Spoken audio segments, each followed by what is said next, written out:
Good morning friends, હું છું આપનો રાજદીપ બારોટ ને અત્યારે વાગ્યા છે સવારના 8:30. આજે હું વહેલા જાગી ગયો છું કારણ કે રાત્રે વનિતાએ વાત કરી હતી કે કઠલાલ જવાનું છે એના પિયર. ત્યાં નવા મકાનનું વાસ્તુપૂજન છે. મારે પણ જવાનું હતું, મને પણ કીધું, પણ મારા પેન્ડિંગ કામ હોવાના કારણે આજે મેં કેન્સલ રાખ્યું છે. આમ તો ત્યાં આપણી ગુજરાતી ભાષામાં કહેવાય કે કુંવાસી એટલે ઘરની દીકરીની જરૂર હોય, જમાઈની પણ જરૂર હોય, પણ મારે કામ છે એટલે હું જવાનો નથી. વનિતા જવાની છે એટલે અત્યારે હવે હું જાગ્યો છું અને કોફી પી રહ્યો છું અને વિચારણા કર્યો છે કે હવે વનિતા જાય છે પિયર તો જમવાનું શું કરશું. કોઈ પણ ઘરે સ્ત્રી ના હોય એટલે શું વીતે એ આજે મને ફીલ થાય છે, કારણ કે જમવાનું શું કરશું. અમે ત્રણેય દેવ પણ ઘરે છે, શ્લોક પણ ઘરે છે, એટલે અમે વિચારણા કરીએ કે બહારનું જમવાનું મંગાવવું પડશે. એટલે બહાર યા તો જમવા જઈશું યા તો ટિફિન મંગાવશું. એટલે ઘરવાળી વગરનું ઘર અધૂરું લાગે, એટલે આજે એ ફિલિંગ્સ અમને લાગી રહી છે, કારણ કે વનિતા જાય છે પિયર એટલે એના વગર ઘરમાં અંધારું લાગે છે. દેવ શું કરે છે? બસ પપ્પા, મમ્મી મામાના ત્યાં ગઈ છે એટલે આ રજાઈ સરખી કરું છું આ થોડી. અને બા બી ગામડે છે એટલે બા 4-5 દિવસમાં આવી જશે, એટલે પછી તો કઈ ટેન્શન નહીં. બા આવી જાય એટલે થોડી હેલ્પ રહે. મમ્મી આજે મામાના ત્યાં ગઈ છે એટલે થોડું આપણે આપણી રીતના સરખું રાખવું જોઈએ. આ ગુડ બોય કહેવાય એનું, કારણ કે દરેક છોકરાએ આવા સંસ્કાર, સારા સંસ્કાર હોવા જોઈએ. કારણ કે ઘરે સમજો મમ્મી ના હોય, બા ના હોય, તો મોટો જે છોકરો હોય ઘરમાં એ છોકરાએ મમ્મી ક્યાંય ગઈ હોય તો આપણે કરવું જ. યસ રાઈટ, સાચી વાત છે. પછી આ માના દિવસે તો મમ્મી આપણાને કરવા જ ના દે. સાચી વાત. એટલે દરેક છોકરાએ આવું ઘરમાં કામ કરવું જોઈએ, એમાં શરમ રાખવી ના જોઈએ. તો ફ્રેન્ડ્સ, દેવ તો આટલું સરસ મજાનું કામ કરી રહ્યો છે, પણ અમારો ધમાલિયો એ નીચે છે, એટલે એ શું કરી રહ્યો છે એ જોઈએ. જુઓ, આ ભાઈ અહીંયા મોબાઈલ મંત્ર છે. એ ધમાલ, શું કરે યા તું? પેલો દેવ ઉપર મમ્મી નથી એટલે બેડ રૂમ આખો સાફ કરે છે અને બધું સરસ કરી રહ્યો. તું અહીંયા સોફા બગાડે છે બેઠો બેઠો અને બાહુબલી જોવે છે એમ? તો આ શું કરે? આ સોફા બગડે કે શું કરે? હા, દેવ તમારે બાહુબલી અને હું ભલ્લા. અરે એવું નથી બે, પણ સારા કામ કરે ને એ સારો માણસ, બરોબર? આ તો દેવ સારા કરે એટલે સારો, તું ખરાબ કરે એટલે ખરાબ. ને ધમાલ તો તારા 1 નંબરમાં આવે. ધમાલ ને ધમાલ. ટિફિન આવી ગયું છે. અમારી સોસાયટીમાં રહેતા અરુણાબેન પટેલ, એમના ત્યાંથી અમે અવારનવાર ટિફિન મંગાવતા હોઈએ છીએ ને ખાસ કરીને અમે ઘરનું જ ખાવાની ઈચ્છા ધરાવતા હોઈએ છીએ, એટલે એમના ઘરનું ટિફિન એકદમ સરસ અને સ્વચ્છ સુંદર જમવાનું બનાવતા હોય છે. એટલા માટે એમના ઘરેથી અમે ટિફિન મંગાવી લીધું છે. તો અત્યારે જોઈએ છે કે એમના ટિફિનમાં જમવાનું શું આવ્યું છે. મેં જે રીતે કીધું એ જ રીતે અરુણાબેનનું ટિફિન એટલે એકદમ સરસ ટિફિન હોય છે. બટેટા ટામેટાનું શાક સરસ મજાનું છે, દાળ છે, ભાત છે અને મને ગમતી સરસ મજાની ભાખરી. એટલે આજે જમવાની કંઈક મજા જ અલગ છે. અને હું વારંવાર તમને કહું છું કે બહારનું હું વધારે જમતો નથી, ઘરનું જ જમું છું.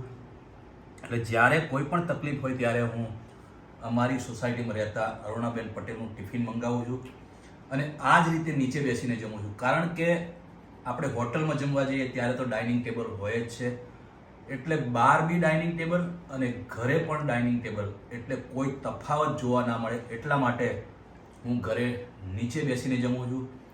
ગેસ્ટ આવે એના માટે ડાઇનિંગ ટેબલ તો છે જ, પરંતુ હું ડાઇનિંગ ટેબલ યુઝ કરતો નથી અને મારું ફેમિલી પણ યુઝ કરતું નથી.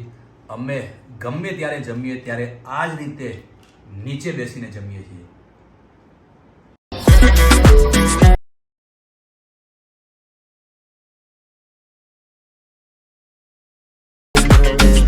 ટિફિન આવી લીધું બેટા, જમી લીધું તું તમે લોકોએ?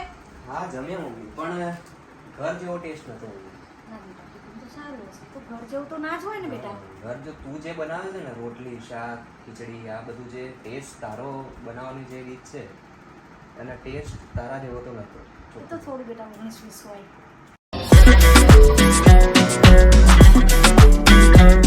તો અત્યારે હું આવ્યો છું મારા નવા ગીતના લોકેશન જોવા માટે.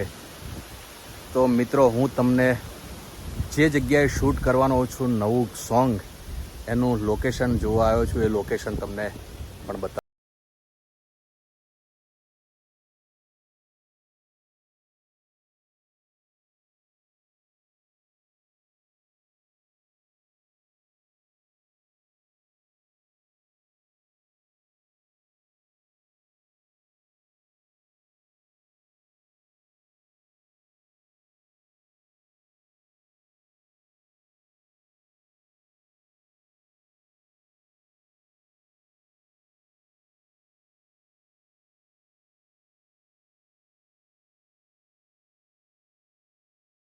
આટલું સરસ મજાનું લોકેશન છે, ખૂબ જ સુંદર લાગી રહ્યું છે. ત્યારે મારા ચાહકો માટે એમનું મનપસંદ ગીત ગાવું હોય ત્યારે, હો હે ડેલડી મારા મલક મોયા, ડેલડી શેડો ઢળકતો મેલ, ડેલડી મુરલાને મળવાયા, ડેલડી શેડો ઢળકતો મેલ.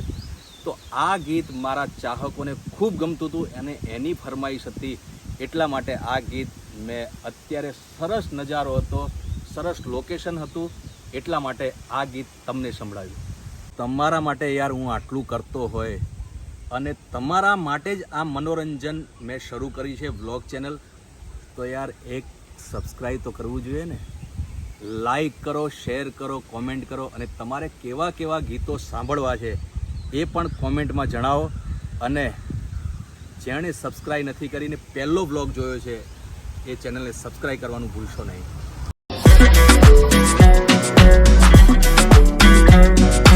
તો ફ્રેન્ડ્સ, લોકેશન જોઈને અમે નીકળ્યા છે હવે ઘર બાજુ. દેવ પણ મારી સાથે. દેવ કેવું લાગ્યું તને લોકેશન? બસ સારું હતું, મસ્ત બરાબર, ગ્રીનરી સારી છે, શૂટ કરાય એવું છે. જોઈએ નવા ગીતમાં યુઝ થાય એવું હોય તો આપણે યુઝ કરશું. અને અત્યારે અમે લોકેશન જોઈને નીકળ્યા છે, પણ રસ પીવાની ઈચ્છા થઈ ગઈ. અત્યારે શેરડીનો રસ અહીંયા સરસ મજાનો ઠંડો મળે છે, એટલે ગરમી પણ છે, એટલે અત્યારે અમે શેરડીનો ઠંડો રસ પીવા માટે ઊભા રહ્યા છીએ. રસ પીને જઈશું ઘરે.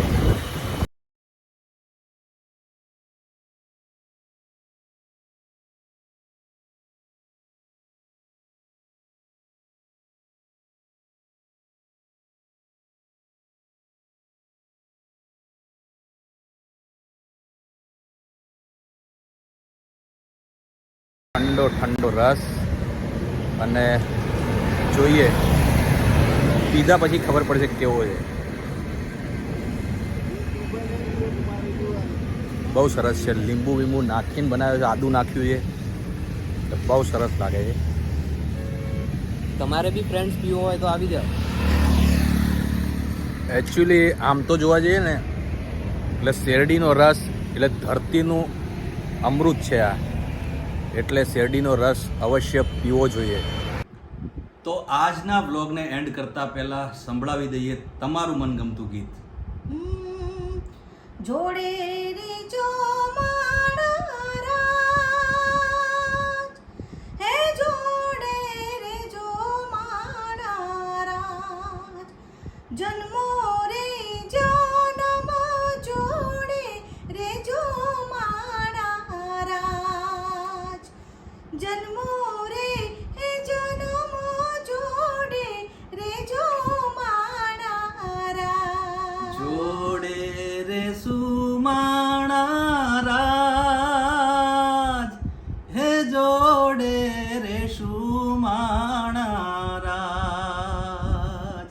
જન્મો રે એ જન્મ જોડે રે શું માણારા જન્મો રે એ જન્મ જોડે રે શું માણારા